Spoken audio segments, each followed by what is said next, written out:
Welcome to the Retro Blood.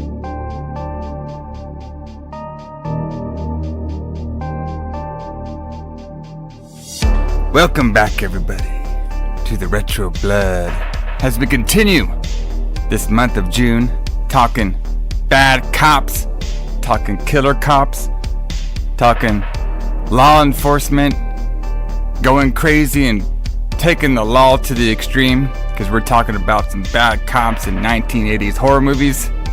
Up next, if you like very lazy, easy to make horror movies with a cop with like two different background stories who says like cop lines that are trying to be funny but they're not really that funny, and then he chokes out a bunch of teenagers. If y'all like teenagers drinking beer, trying to have sex in the woods, and if y'all like a groundskeeper who has very nice hair, then this is the direct to video for you, because the Retro Blood is talking all about Psycho Cop. J. Alison, James, what's happening, Alison? How's your trip out to the good old mansion in the forest with the cop, all up in your business? How's that going? This was like the longest 85-minute movie I've ever watched. Come on now. It had it had kids drinking beer. You know what I mean? It was just the most uninspired thing I've ever seen. Is this the laziest horror movie you've ever seen? It's absolutely the laziest horror movie I've ever seen. Like, there's nothing in this. Like, whoever, like the guy that made this just has he wasn't inspired by anything. Well, it was just like, well, he was inspired by Maniac Cop, I guess. Kind of, but very, very interesting film. So, we talked a little bit about this last week, but the reason I guess Psycho Cop is made because of the success of Maniac Cop. But right. If you literally put both films on and Maniac Cop blows this shit out of the water. At least Maniac Cop had a storyline. You know what I mean? Right, because it was made by people who know how to make a movie. Yeah. And this was just this doesn't even have a story. Like I was telling you, I was going to watch it again because I feel like I couldn't get the story, but I really don't think there was a story. It was it had a story, but it was very lazy. It's like the cheapest thing known. We're gonna have a bunch of kids. They're going out there and having a party at at an area that's not populated. You know what I mean? And we're gonna have an escaped mental patient who has cop gear go there and act like a cop for some reason and kill a bunch of teenagers. All right? And to me, the thing about the killer cop is, why are we trying to make the killer cop like Jason? You know what I mean? Where, he's going out to an area and killing kids in the woods. Why is there random cops in the woods? Cops are mostly out there in cities and stuff. Obviously we have local sheriffs and stuff. We have local police. Obviously there's local police in wooded areas too. But when the mass thinks about, cops, they mostly think of inner city cops most of the time, especially the corrupt ones.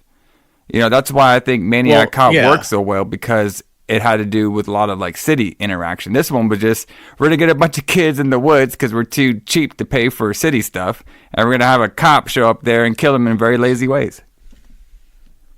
Yeah. And rural cops don't really patrol like city cops do. You could tell that whoever, the guy that wrote this, I can't think of his name off the top of my head. I'll look it up in a minute, but he doesn't spend any time out of the city. He just assumes that, just because his New York City, street has a beat cop that walks up and down the street every 15 minutes or whatever, that rural areas have that too. I don't know. It just was all bad. It was. Yeah. I don't really see much redeeming quality out of this. And there was a sequel. They made a sequel. I know. Can you believe that shit? Well, you kind of, the point that you brought up there to me is pretty interesting because, these rural areas, I don't think they had the same outfit that you would find in some New York cop has, No, it'll be a sheriff. Well, you wouldn't have a police department out there. You would have a sheriff. Yeah. And you'd have sheriff's deputies. Yeah, and I mean, because like, I don't know, unless this was like near a city and this is just the wooded areas of the city, I have no idea. It just, I mean, obviously the only reason, you know, because I don't know about you, I could barely find any background on this movie. Like they probably just wanted to hidden and buried.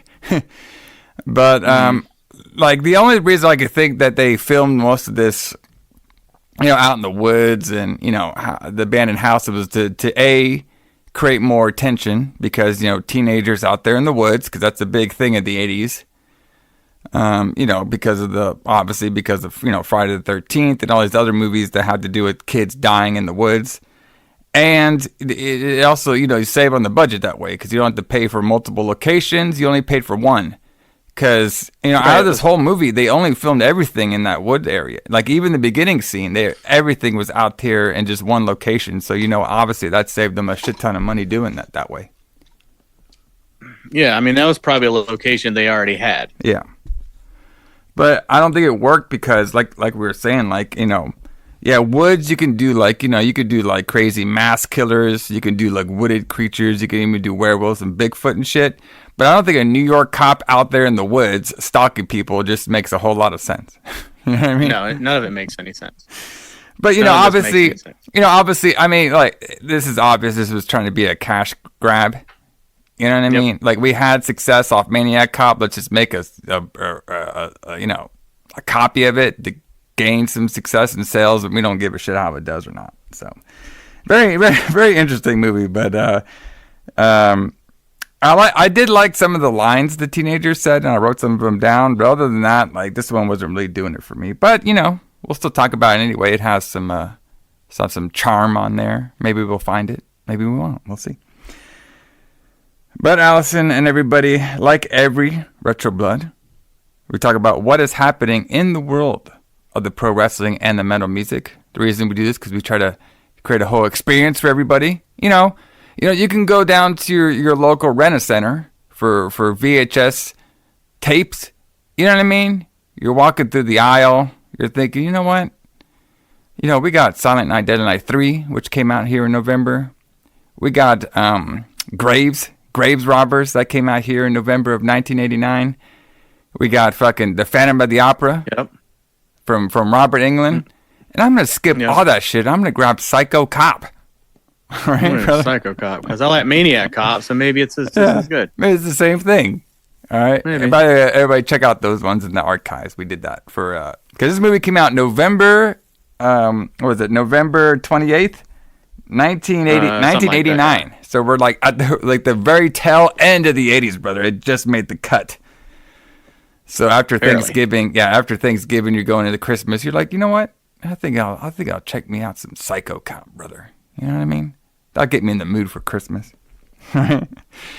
So let's talk about the wrestling first, because I know you have something big when it comes to the metal music.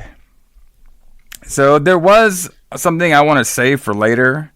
I believe it was the third annual Survivor Series came out on November 23rd, 1989. But when we reviewed that show, it's a big show. I kind of want to watch the whole thing. I just didn't have time this week to watch the whole thing. But if we ever do which we will probably do, because they actually had a pretty good list of movies that came out around November of 1989.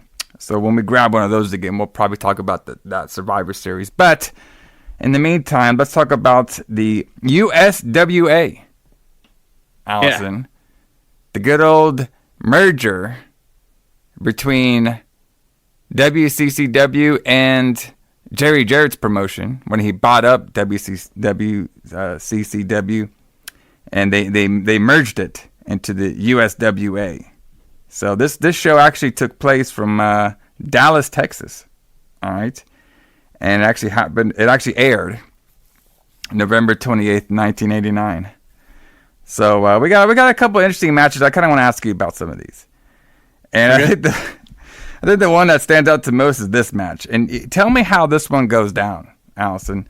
So we have Jeff Jarrett, a very young Jeff Jarrett, the son of the promoter, Jerry Jarrett. He defeated, I hope I'm saying this name right, P.Y. Chinhai in a barbed wire match. Jeff Jarrett in a barbed wire match. Yeah.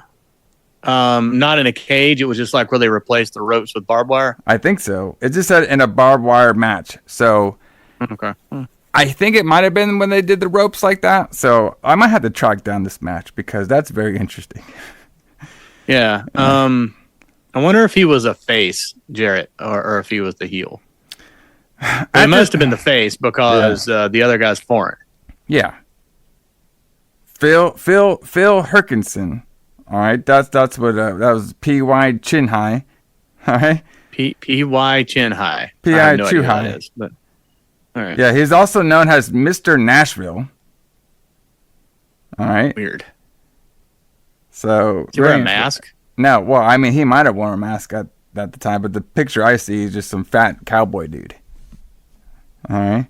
Very interesting. Though. I might have to track down that match. Maybe I'll play it on the YouTube or the. That's really bizarre. On the Facebook, give that shit some love. But then, some other matches we have on here. Obviously, we have Matt Bourne. He's on here.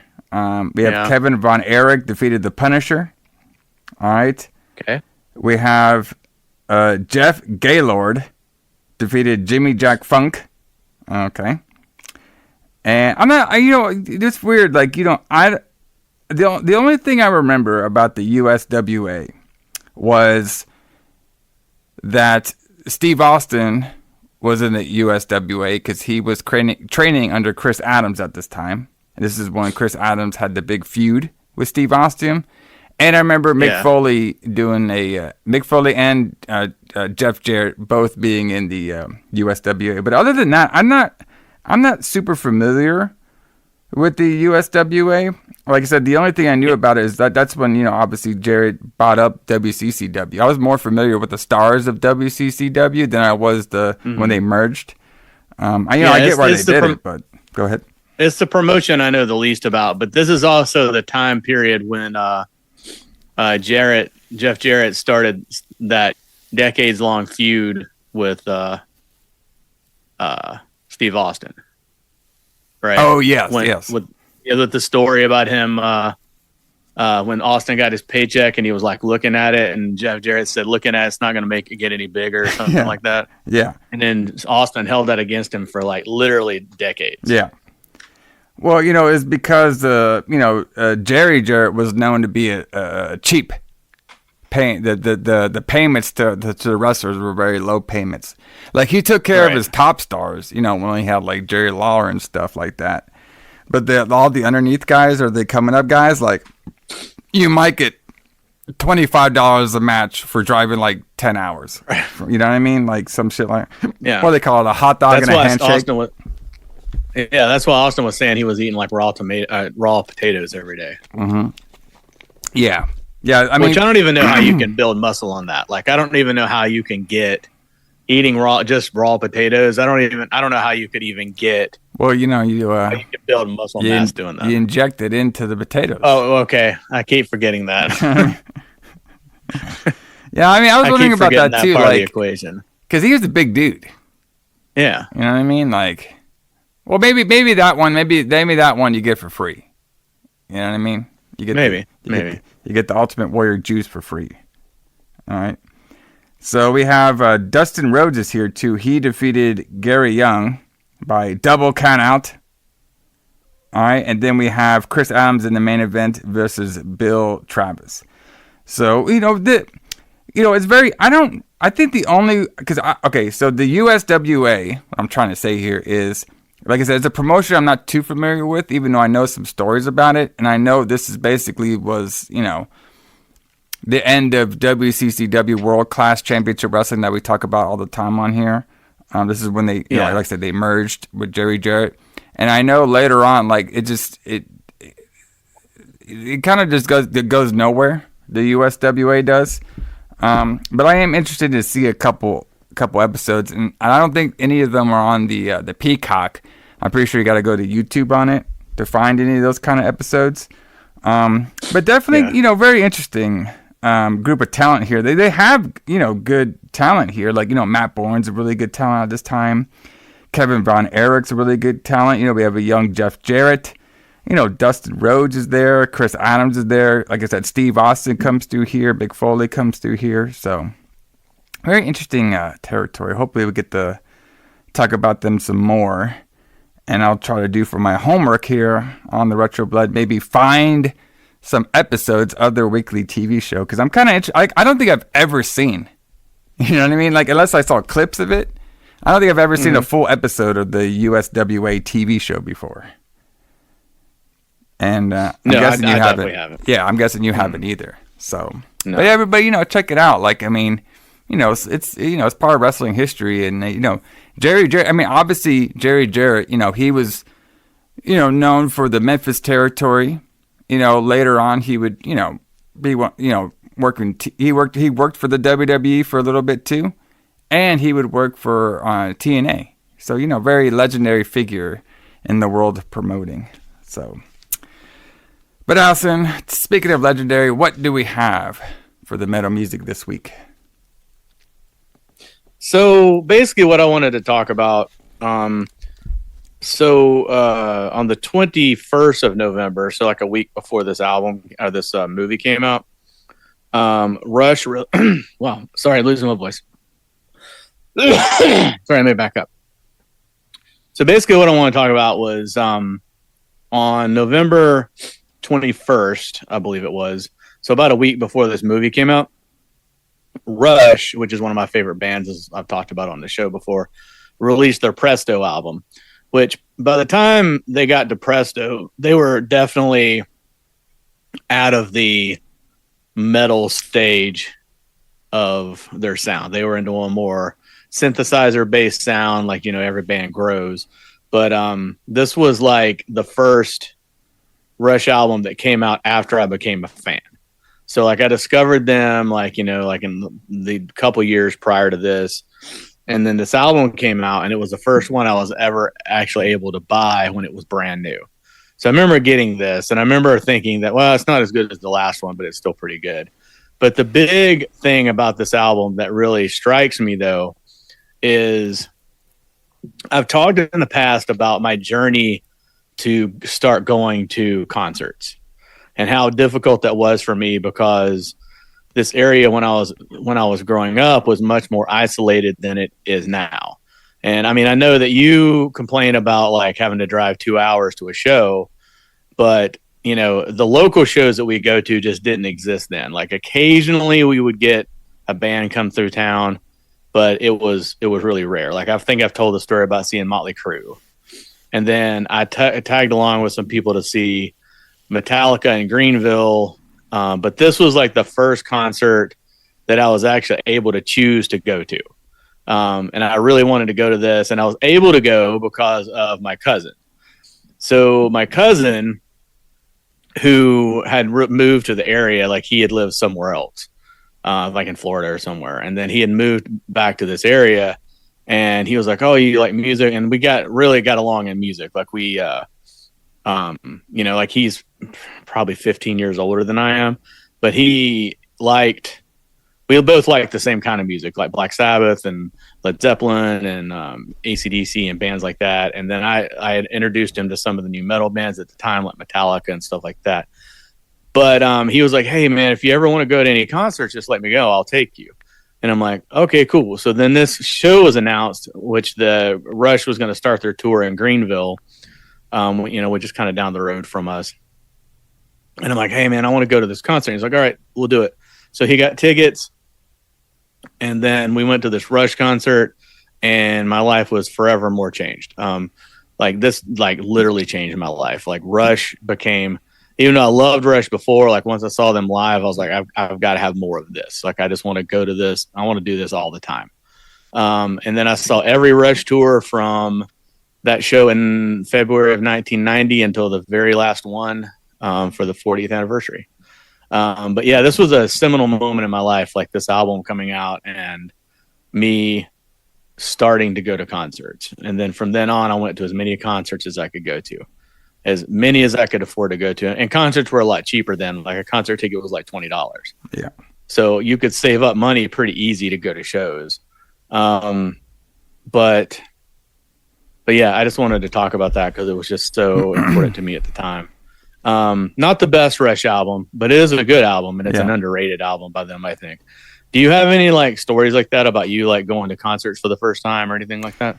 Yeah, I think I talked about this one before, but so like so you know, I didn't really know too much about like I think my first metal band I ever heard was probably like Nine Inch Nails and Filter. Does that count as metal bands? Kinda. Kinda. You know what I mean? It's you know, rock music, obviously. So the first person I remember going like hearing about concerts was my brother. So he went to his first concert he went to was Nine Inch Nails and A Perfect Circle. All right, and I wanted to go to that tour, but I was young at the time. I think this was like back in like, God, when was this shit? I had to be like 1997 or 8, maybe 1998. Yeah. I don't remember when he went there, but I started hearing about concerts around then because we were still living in Florida at the time. But you know, I was always so young. So when I went to high school and I moved from Miami to Texas, that's when I started, you know, gaining friends who are more into metal music. So I started listening to some more, you know, metal music from them. And the first show I got invited to go to, all right, where I was denied of going to, was of all the bands, The Haunting. You remember them? Mm-hmm. The Haunting? Yeah, I remember that band, yeah. So I got invited to go to their show, but I was too young at the time. And I was like on the verge of being, I think I was like 17, you know, 17, about to be 18. And they were just like, no, you can't go. So I was like, all right, whatever. So a couple years back, so I went to like a you know, local concert, but I don't count that. But the first concert I count for me actually seeing live and me driving there and going to see it was Primus when they did their whole Sailing the Sea of Cheese album. Right. So that was my first concert I ever been to. And I thought it was, you know, obviously it was really cool. Like from there, I was like, man, this concert stuff is, you know, I like it. It's cool. You know, and I was a big fan of Primus at the time as well, too. And I thought, you know, the whole show just kind of blew me away, you know. And then from there, my first actual, like, you know, smaller venue rock concert was Guar and Dying Fetus and All That Remains. And from there, like the smaller venues and stuff, I was like hooked right away. So they would just kept going boom, boom, boom to as many shows as we could because I was living out of Dallas at the time. So it was very easy for me to get to concerts. And it just kind of grew from there. But yeah, like pretty much I guess my first concert was Primus. And, you know, from there I was like, wow, this is, you know, cool. Like seeing, you know, it's one thing hearing your songs you like on, you know, CD or your cassette. All right. But, you know, to me, it's always been, if a band sounds great live, I mean, you know, like sometimes even there's bands out there that sound better live than they even do on CDs. Oh, yeah, for sure.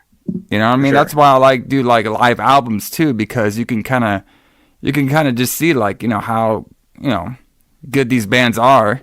And like I said before, like I was saying, like, you know, if they sound good live, I mean, they're going to sound great on the CD, and sometimes they can even sound better live. And it's just a whole big cool experience. You know, it's cool to go there with friends and everything, or, you know, sometimes you go out to this same show, like, you know, just I don't know, like live music has always been fun. Like ever since I saw that Primus, which is ages ago, you know, I kind of like you, like you just go there and you're like, okay, this is something I could definitely see me going to for bands I really like. You know what I mean? Like I could just see me going to live music all the time.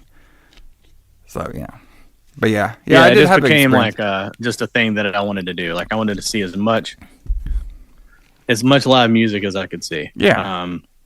And like, you know, when you start getting into it too, I could probably say this for you. Like, didn't you kind of want to meet the bands? You know what I mean? So like you'd probably say like hi, you know, because I met all my favorite bands before, even if they're like really quick, you know, interactions.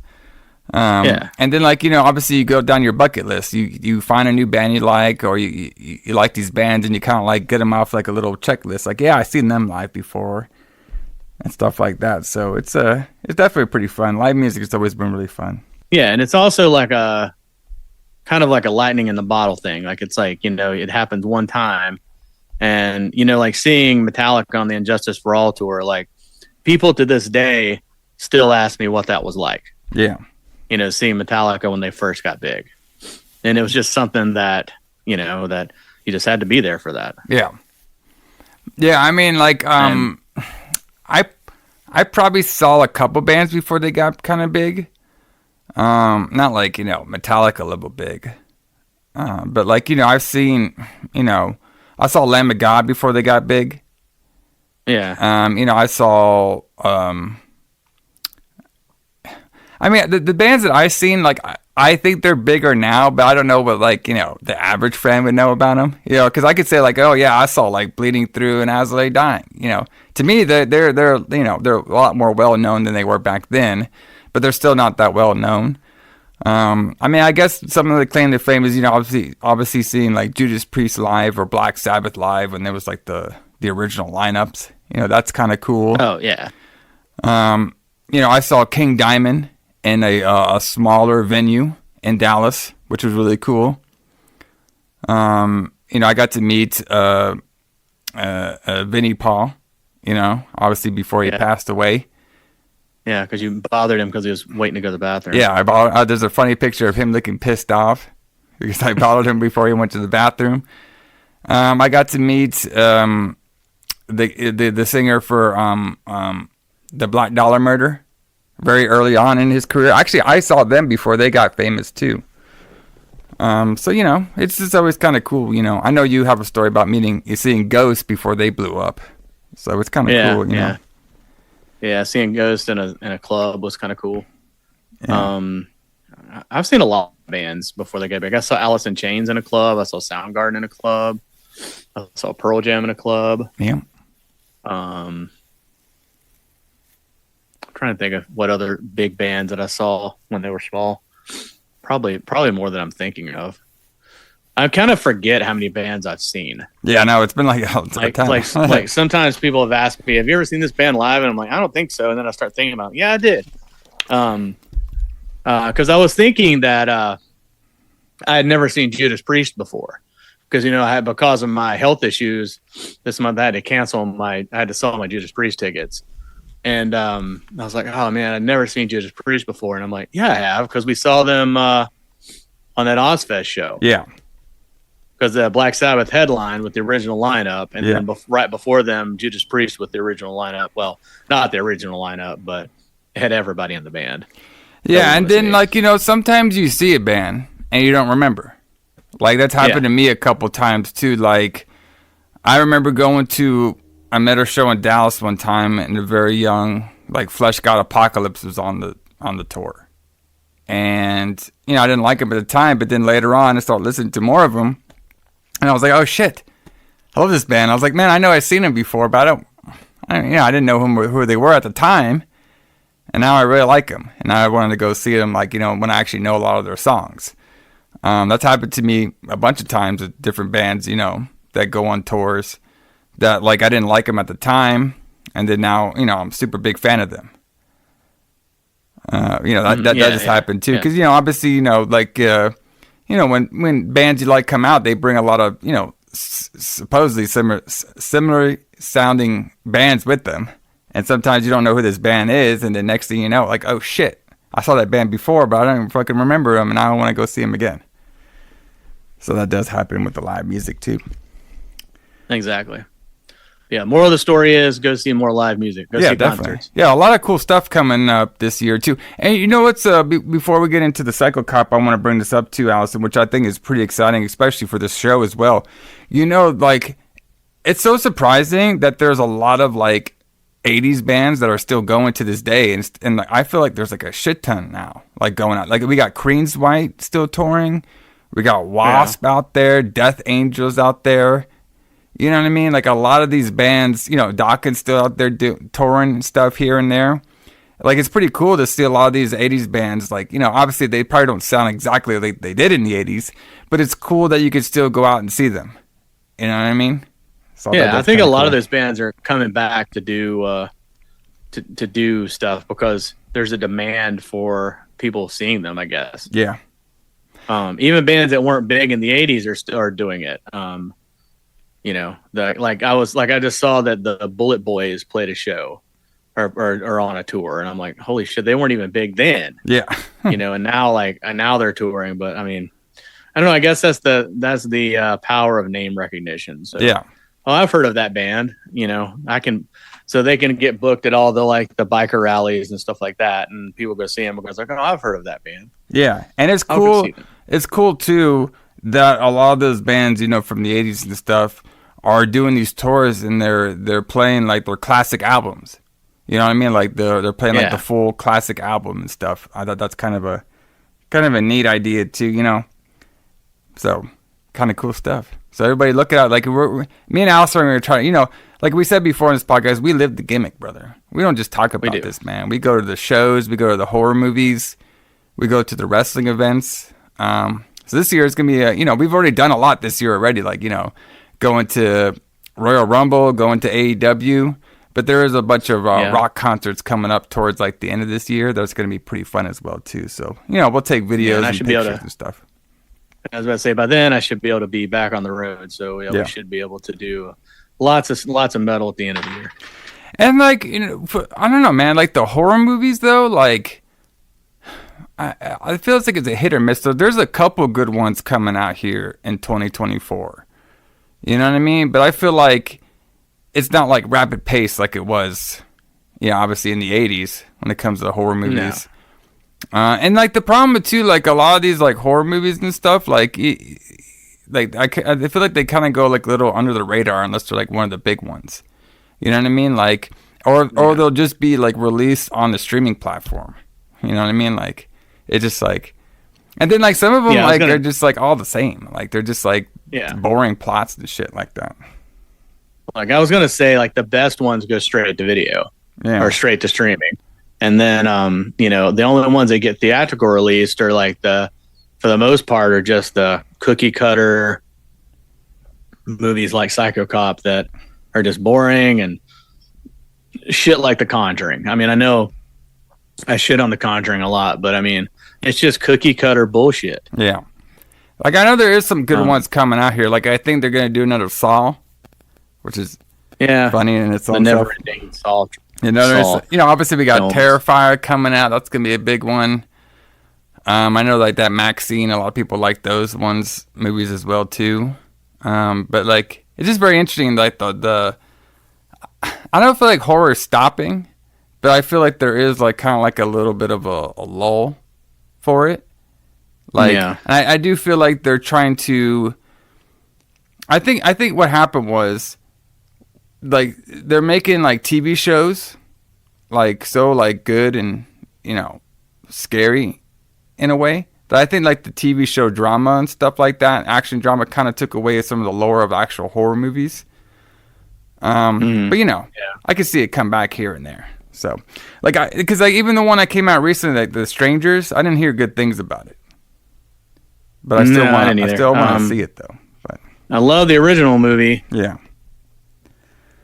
So, but yeah, we'll check it out and we'll talk about it, as we can. But let's get to a straight to video action packed movie of a cop saying lines and hitting people with billy clubs and shit. But let's talk about who booked this shit when it comes to Psycho Cop. And so this one, I mean, there's like barely anything, all right, like fucking about this movie, like production or how it came to be or anything. I could not find anything about this fucking movie. But we did find out stuff about the director, which is Wallace Potts.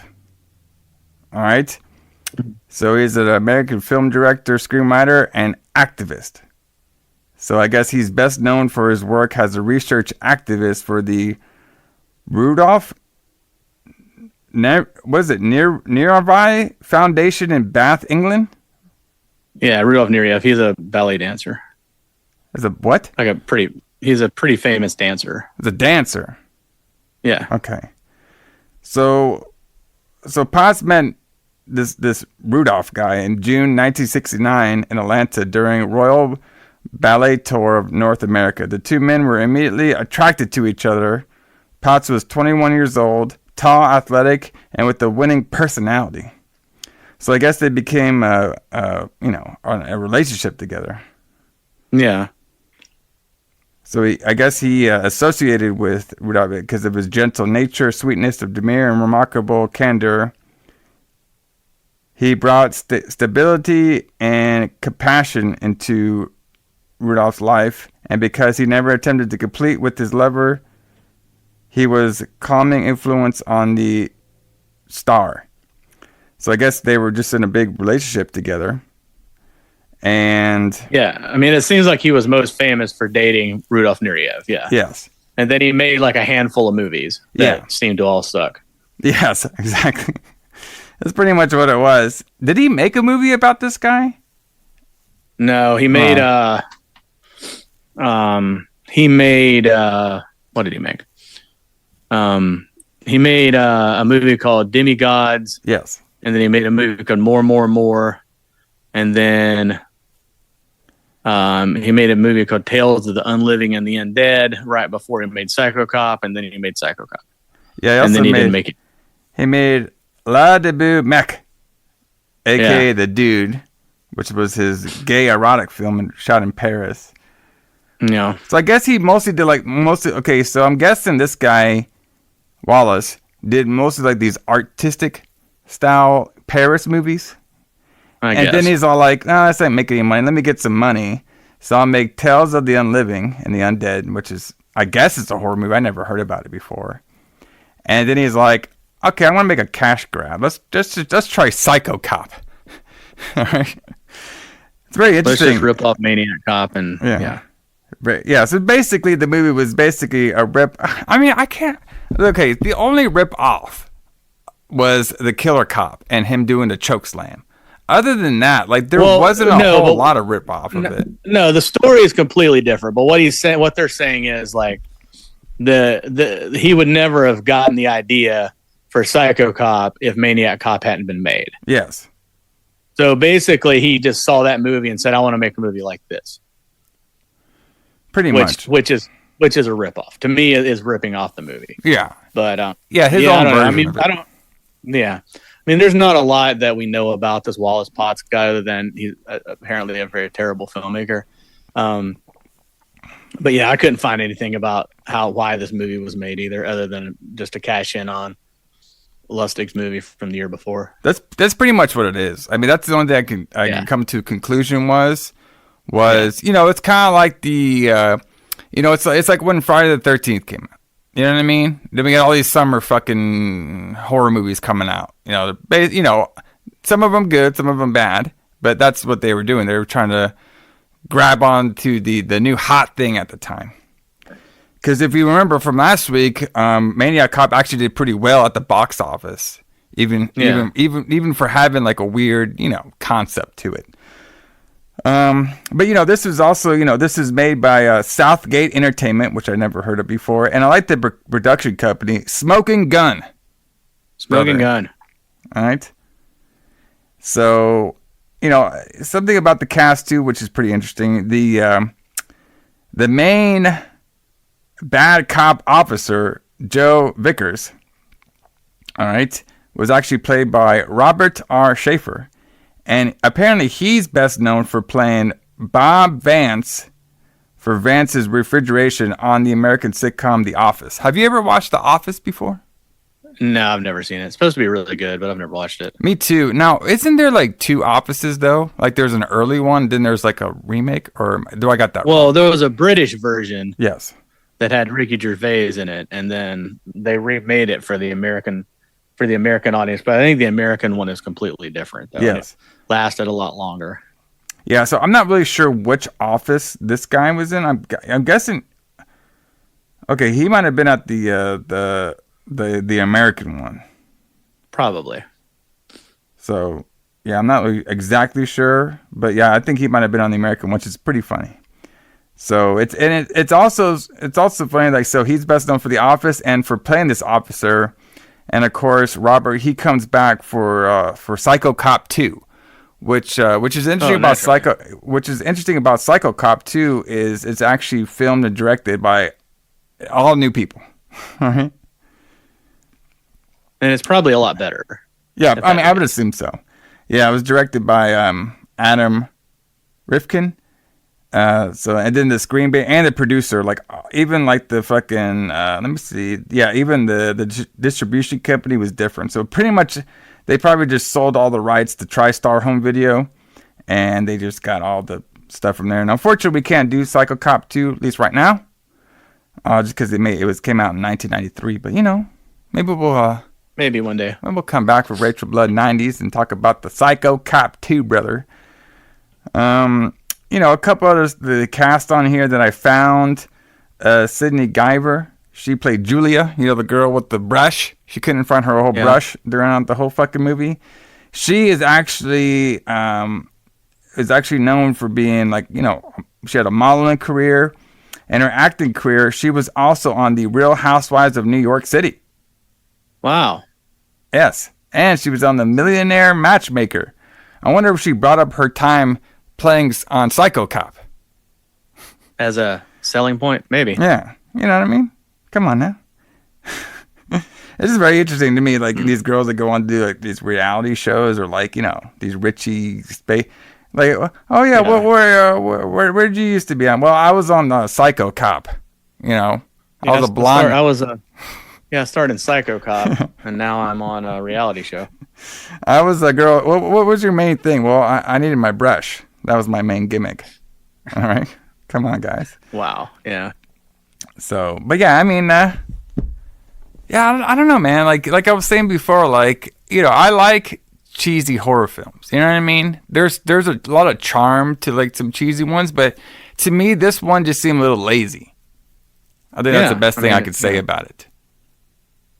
You know what I mean? Like this is basically, we're gonna come up with a poster, and we're gonna confuse the audience because we heard there's some killer cop movie, and we see Maniac Cop and we see Psycho Cop, and we don't know which one it is, so we're gonna pick up this copy. All right? Exactly. So, but let's talk about it. Let's get into this boring ass movie. Yeah, let's get into it, brother.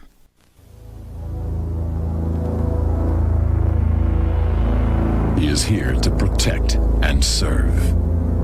Looks like you need a policeman. His job is to safeguard the innocent. What was that? There are good cops. Officer? And there are bad cops. I said hands in the air! But be thankful there's only one. Police Officer Joe Vickers. Psycho Cop. At your service. He's the judge, the jury, the executioner. You have the right to remain silent!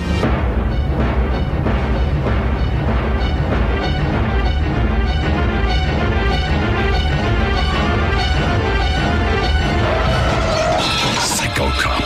He always gets his man. Shouldn't run from the police. And everybody else. All right. So we start off, brother. We start off the movie with some eerie music. We're out there in the woods. We're going to be out there in the woods a lot. I was thinking, what happened to the forest ranger? We couldn't have him on here playing the Psycho Cop, I guess. Killer forest ranger? Yeah. Sure. Or this could be, why can't we see the Mountie? Why can't this be from, Canada film? Come on now. Anyway, so we meet this guy named Greg.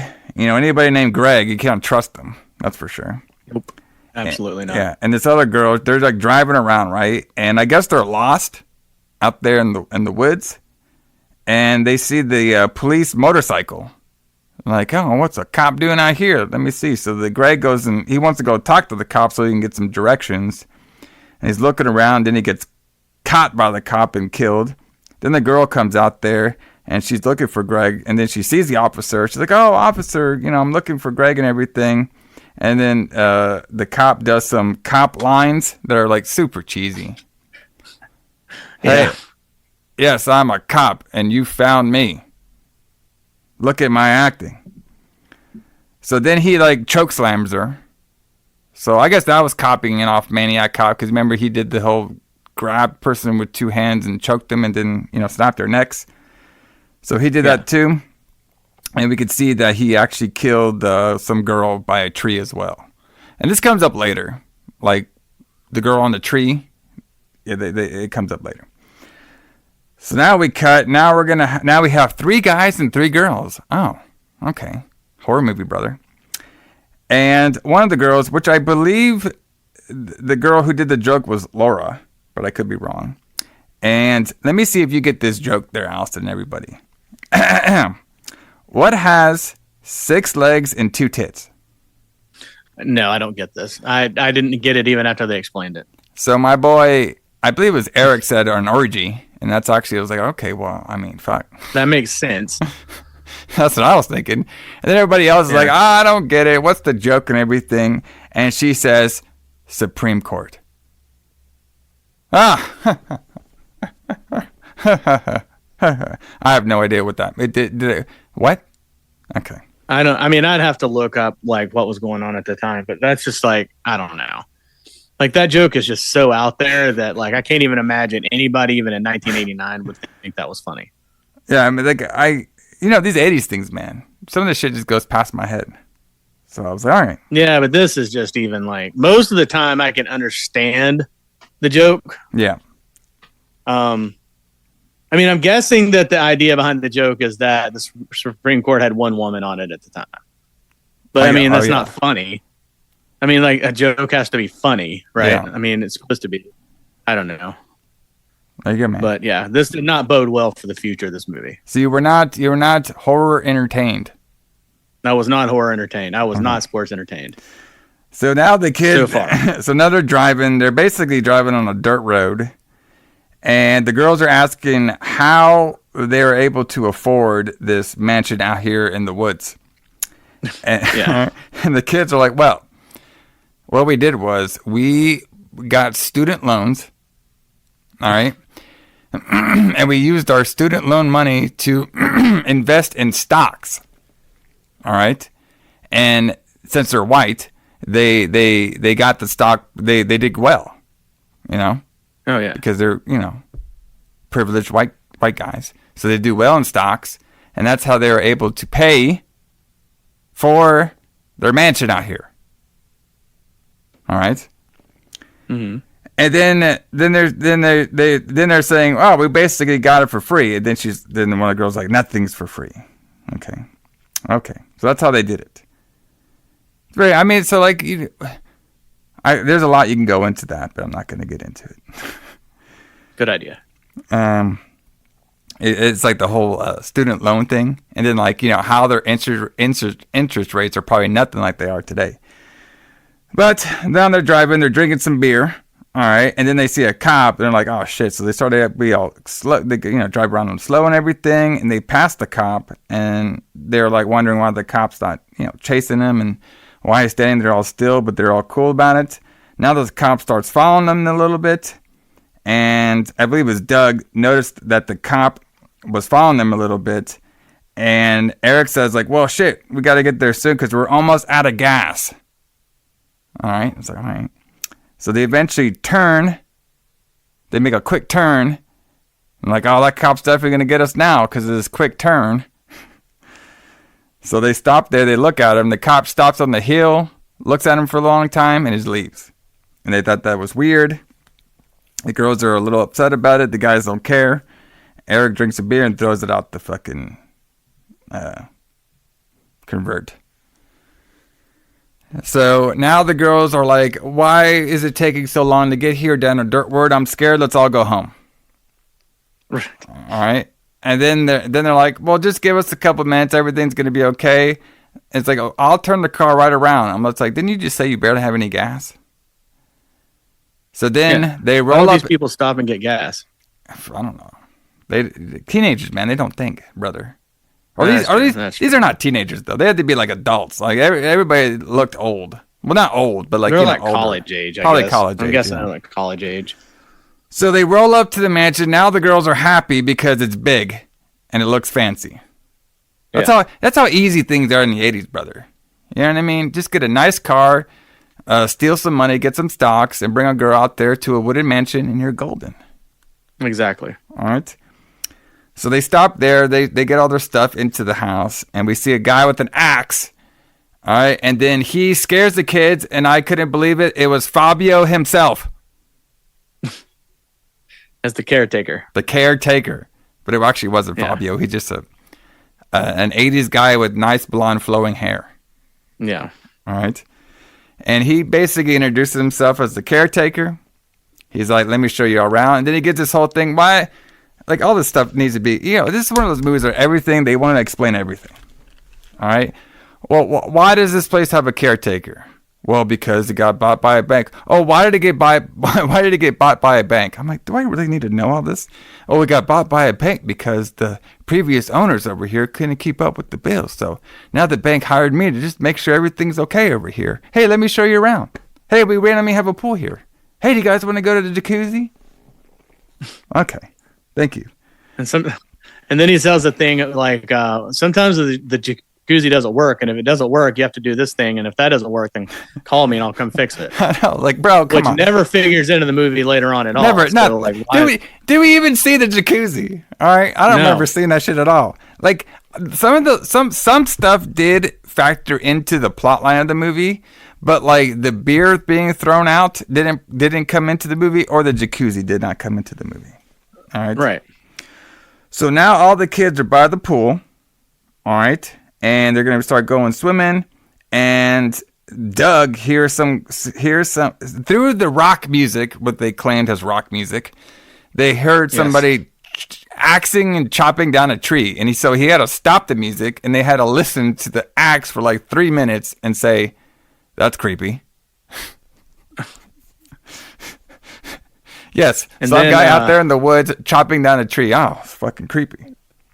And I think it's the caretaker, but then it shows the caretaker's little cabin thing, and all of his tools are attached to the side of the building, and then except for the axe, and you can see the axe is gone because there's an outline of an axe on the wall, like in a Bugs Bunny cartoon, to show you that the axe is not there. It's like, holy fucking shit! Like, am I really watching this? I don't know if you caught this too, Alison, but like he was totally rolling up a joint too. Yeah, I saw that. Yeah, Fabio over there with his fucking joint. All right. So then he goes and looks for who's making all this axes sound. He probably just thought it was one of the kids. So he goes up to them and he's like, "Hey, bring back the axe. I won't tell anybody." Then the guy throws the axe at him, but like, hits the tree. So he gets all worried. He runs into the cop. He's like, "Hey," well, he sees the cop's police car, and then he sees the cop. He runs up to him. He's like, "Hey, policeman, some guy's out there with an axe and stuff." And then the cop's like, "You need a policeman? You found him." And then he chops him with the axe. Oh, wow, down. Funny. Ha ha ha. He's doing police lines. Ha ha. So now Doug thinks he heard some screaming. All right, and then all the girls and everybody's like, "Oh, it was just the rock music." Okay. So now, like, the two girls are inside now, and they're worried about the guard because they haven't seen him for a couple days. All right. Yeah. And now we have one of the girls, Juliet. She's now looking for a brush. Okay, because that's her thing. She can't go anywhere without her brush. And Zach, he's a trickster, and he's the one that hid her brush. And she's looking around, and she goes into like this little barn area. All right, and she gets scared by Sarah, and Sarah gives her the brush back. All right. So now they're all gonna gather around the pool and eat some stuff. And then Eric, while listening to his walkie-talkie with the AM/FM radio attached to it, I couldn't believe this too when I was listening to it. He now found a news report saying that around the area that they're close by, a lady got killed by some satanic cult because there were some devil signs on the tree, and there was a dog that was skinned alive in her front yard. And then we have the cop. He wrote with magic marker on his hand 666. Because he's satanic, magic brother. Marker. Yeah. Wow. Like, it's really so, there's certain movies that do the I worship Satan, and it could be like, a little creepy. This was not one of them. Okay, I was just saying that. This is just goofy when they did all this. It's just goofy bullshit. Yeah, it's just goofy satanic bullshit. So now they're looking around, and Doug I guess he's looking around for Eric, and he actually sees that in the shack there's some big footprints of like a boot, but he doesn't care about it. He just goes and wanders off. So now Eric, this is a big thing for him throughout the whole movie. Eric wants to have Julie he wants to take the radio in the woods and have sex with her. All right, but Julie says no. There's too many mosquitoes. And I was like, well, I've heard that line before. So now Zach, okay. So Zach is now looking for the caretaker because he wants to use the jacuzzi. But Zach can't find the caretaker. He's not around anywhere. So now Zach and Doug and Lauren go out to the woods to look for the caretaker, and they all split up. All right. And then Doug, while splitting up, he found a bunch of crosses, and now they think that these crosses and stuff were made from the caretaker, and now they just think that the caretaker guy was weird and crazy. And by the way, the caretaker guy didn't really have a name. He's just called the caretaker. He's just the caretaker. Yeah, I'm looking to see. Yeah. Yep, just the caretaker. I called him Fabio because of his hair, but, caretaker. So now Laura, she's all fucking upset, and she wants to call the police. All right, so Eric agrees. He tries to call the police, but the cop shows up, the killer cop. And Laura is she's also worried. She's just worried about all this weird stuff is happening. Eric comes back saying, hey, this cop just came up to me and said, the caretaker is okay. He just he got cut from the axe from his hand, and they took him out to down to the hospital, and he'll be back soon, but he's okay. And they was like, oh, okay, everybody's fine, but Laura and Doug, they're kind of like little, they don't trust all that story. All right. So now we're at nighttime. The girls are taking a little bath, and Lara, she's a flash out the window, and all the girls are saying that she's making a mountain out of a molehill. Alison, have you ever made a mountain out of a molehill before? Yeah, way too many times. That's another 80s reference that I'm not exactly sure about. I mean, that's just a saying that means that you're taking a problem and making it and blowing it out of proportion and making it worse than it actually is. Oh, okay. Gotcha. So Eric now Eric, this is, I swear, like they're just like doing things in this movie. So now Eric, he's looking for his toothbrush. Oh, I found my toothbrush. It was in the dirt. Ha ha ha. And then now the guy is missing his shoes. All right, now we're seeing that somehow the police officer is now stealing everybody's stuff. Because like now, and like I was thinking, like, this guy's in like leather police gear and shit. Like he's making a bunch of sounds, but he's super quiet. All right, because the leather guy, he stole Sarah's purse. He took the beer. He just taking all kinds of shit. So when we get a bunch of stuff, now Doug, he feels like somebody's watching him. So he goes all the way out to the caretaker's trailer. And he was trying to look around.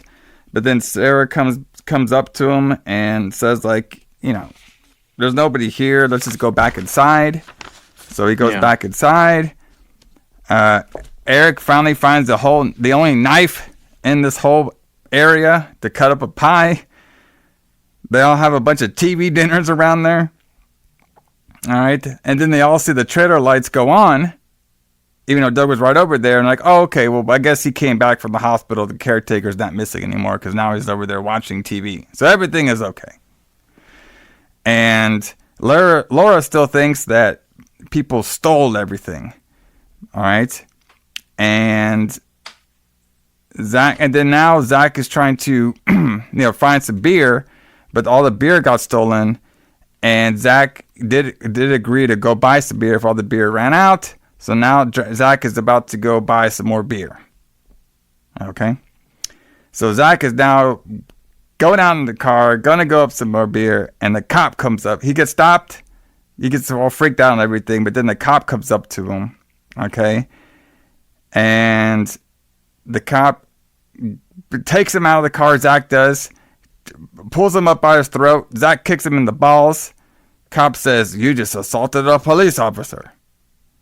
All right. And so Zach's running away, but then the cop has magical powers that show up quicker than he does.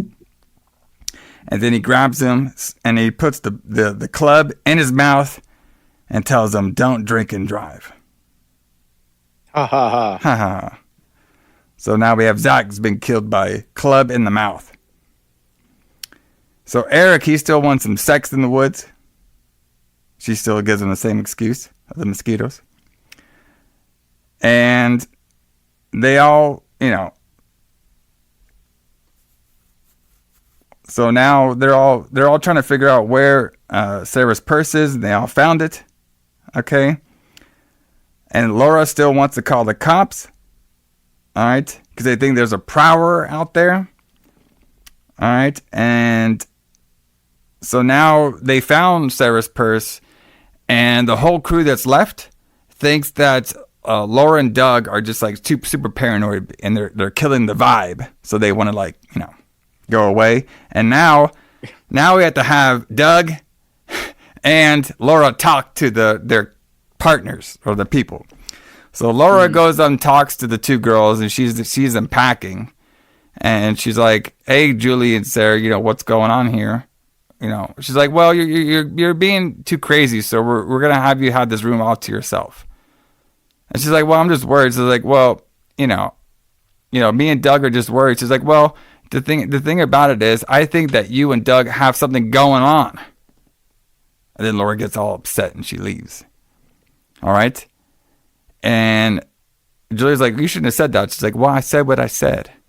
And then through the upstairs room, outside, a couple feet away, in a closed lock window, the killer cop, who has magic hearing now, says, "Bitch." Oh, it's so bad. Like, how the fuck did he bug him or something? Like, how the hell did he hear what's going on? Did they have bugs? It's just, yeah, I'm sure they did, but it's just all so terrible. Yes. Like everything in this movie is terrible. Every decision was bad. I just. So now we have Doug talking to Eric, and Eric doesn't believe anything that Doug has to say, so he goes away.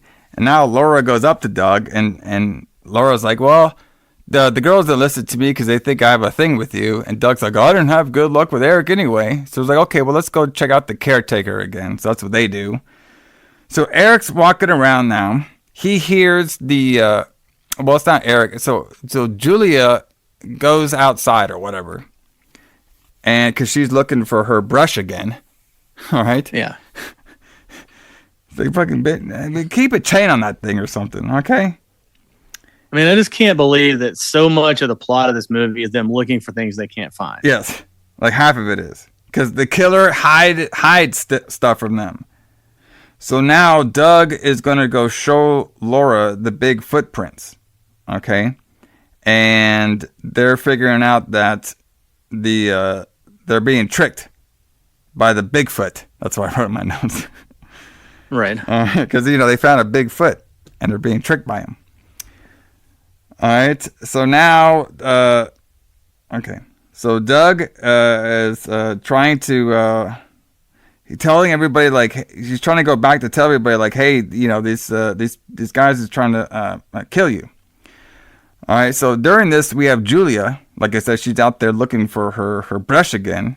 All right, and she thinks that Zach is doing jokes on her. Then she hears some music. And she's all like, "Oh, it's Eric now took my brush." And he hears the music out there in the woods because, remember, that's what Eric was trying to do. He was trying to play the music out there in the woods so he can get some. So she goes out there. She's complaining about getting eaten by mosquitoes. She finds her brush in the dirt. And then the cop puts up his lights and he runs her over. So there goes Julia. So now... Okay. So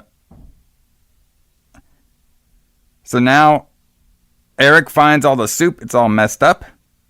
All right. So now Doug hears the jukebox playing in the woods.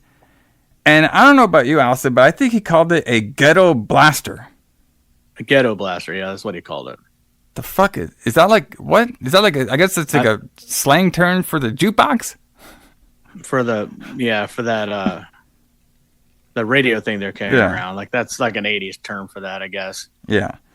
So this guy probably heard of somewhere and decided to write it in his movie because he doesn't have any connection with this and know what he's talking about. Exactly.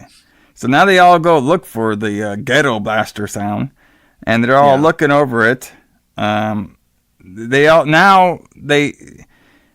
look around. They see like the jukebox on a towel and everything, and they don't see anything nearby. And now Laura like, well, we gotta call the cops, right? We gotta call the cops. So they all agree to go call the cops. And before they go call the cops, they see Zach's car's back because Zach should have been there by now. So they see Zach's car back. So Sarah and Eric are like, everything's okay. It's just one of Zach's jokes. And Laura and Buddy are still like a little worried. So Eric goes up to the car. He sees all the beer's there. And he also sees Julia's brush. So now he thinks Zach is fucking on Julia now. So he's upset. And then Laura and all this stuff is like, well, this doesn't prove anything. Where's Zach at? We just see the beer. It could have been the beer that was stolen earlier. All right. And they're all like, yeah, you guys are a buzzkill. Okay. So now Eric is walking around the woods trying to look for Julia and Zach and everything. And he runs into the cop out there. And he's like telling the cop, I'm trying to look for my friends. And then he sees the cop has a taser. So he runs away from the cop. Cop catches him very easy because he has magical powers to go from one place to another very quickly. Grabs Eric and he asks him, do you need any energy? Eric says no. And of course he gives him some energy by the zapper. So bad. And now the cop is now going after Sarah. So now Sarah's in the... Cause every time the cop goes after somebody, he's all like, Sarah, Eric, I want my money back. Can you, like, if you rent this movie, can you, like, go back to the place and be like, can I just have my $2.50 back? You could try. Right. It's just, oh my God. It's just so, I mean, I can't even put it into words how terrible this is. Like, it's just so bad. Like everything about it is bad. Okay. So like I said, I don't mind cheesy films and horror stuff, but the problem, this is just so lazy. Like all of it is just so there's no work lazy. So yes. So now we could have written this movie in a day. Yes. Sarah grabs a knife now, and then she's walking around the house. Cop's in there. She thinks everything's okay, and the cop says everything's okay, but it's under control. And now Doug and Laura, while they were out there, they see the 666 tree. Uh-oh. So now Sarah's, she went to go give a cop a beer. I guess the cop wanted a beer. She didn't think that was weird at all. And then now she sees that the cop has the knife and the keys, and now she's all worried. So she goes and runs, and she locks herself in a room. All right, Laura and Doug are now there, and they hear Sarah's voice. Okay, so Sarah is locked up in a room in the house, and she's screaming, and Doug and Laura, miles away in the woods, hear her screaming, and so they head to the house. I mean, how is that possible? I mean, it is. I mean, out in the woods, I mean, sound carries a long ways, but this is. But she was inside a locked house. It's not like the window was open. Yeah, it's still hard for me to believe this. She's not outside. So they run towards her and shit. All right. Yeah. We find out that this cop's name is Joel Vickers because there's some sort of like report about him. Yeah. All right. And he was like, it's like an escaped cop. All right. There was like the news report at first was like a little vague.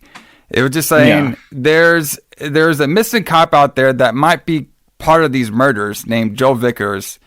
he's missing, and he might be linked up to these murders. Just if you guys see a cop, just, you know. And then, of course, the cop, the Joel guy, turns off the radio. Okay? And like I said, he's looking for Sarah now. Okay? You know, when he turned off the radio now, he found Sarah. She goes downstairs, and he eventually grabs her, and he handcuffs her to the door. And supposedly he stabs her, but we don't see anything. But supposedly she's dead now.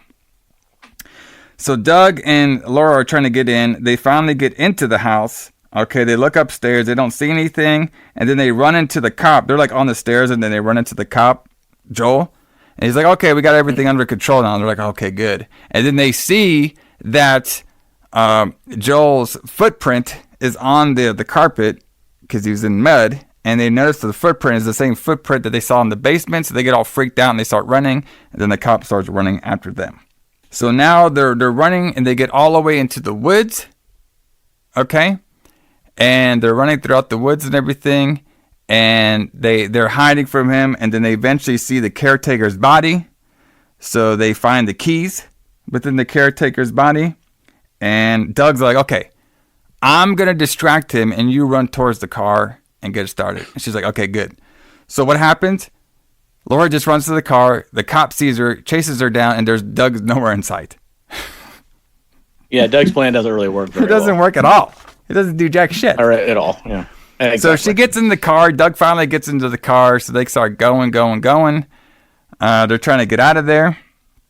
And then the cop's like miles away, but then he time warps onto the top of the car, all right?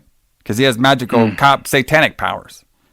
I guess so, yeah. Because they saw that in the later Friday the 13th movies. So they're like, well, that's how these movies are supposed to be made. Yeah.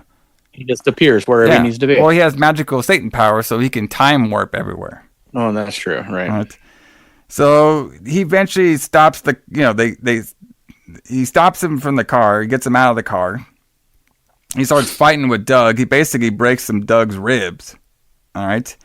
And eventually Laura attacks him and they run away. And then while Laura and Doug are running a little bit away, they run into some other cops. The cops put the guns on them. And they're like, hey, we got this crazy maniac cop guy. Well, we can't say that. Sorry, we'll get sued. We have a crazy police officer. Psycho cop guy. A psycho cop coming after us. And then the cops are like, okay. And then it kind of comes to head because Doug's like, okay, the cop's car, we saw it's car 113. And then one of the cops remembered, like, okay, that's Joel's car, and he's been missing, and he's believed to be a subject. Mm-hmm. So they kind of break up, like two cops break up. One cop goes to see the car, and one cop takes them around. And one of the cops is telling Laura and Doug about the backstory of Joel Vickers. All right. Yes.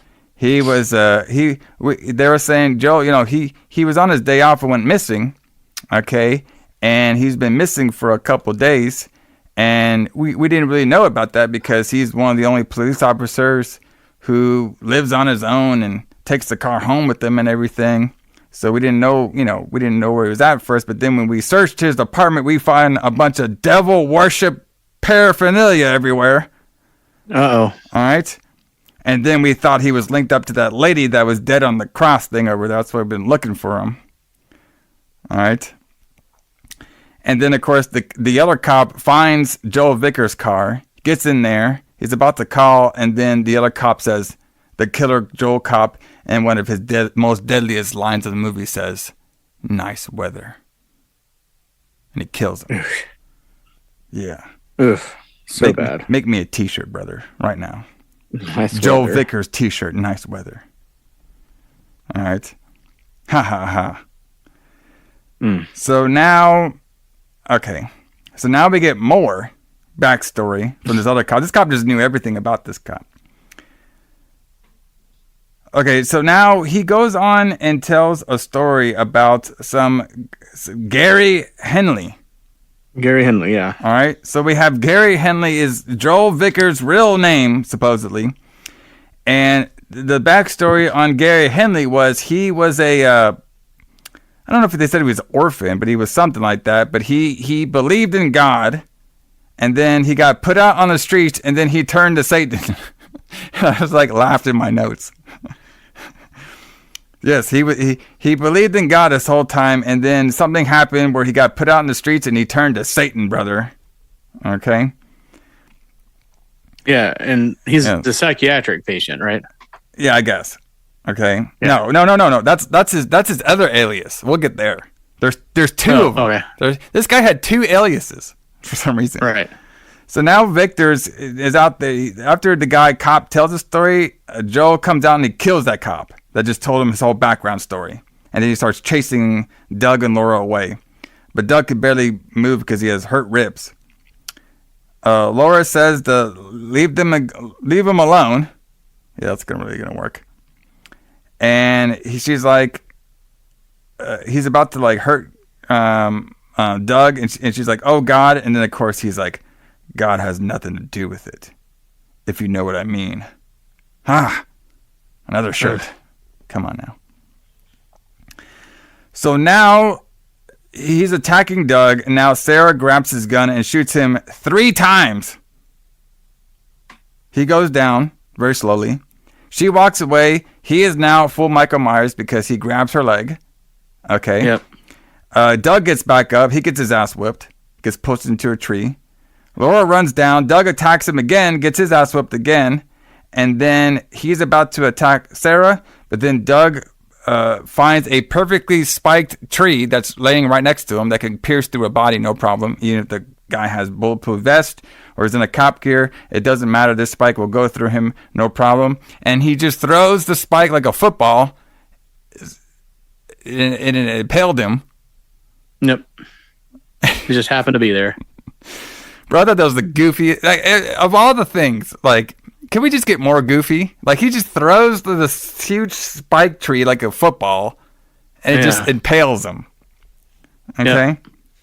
And then he goes on the impale thing. All right? And now we hear, we have more cops show up at the house now. I guess they got back up.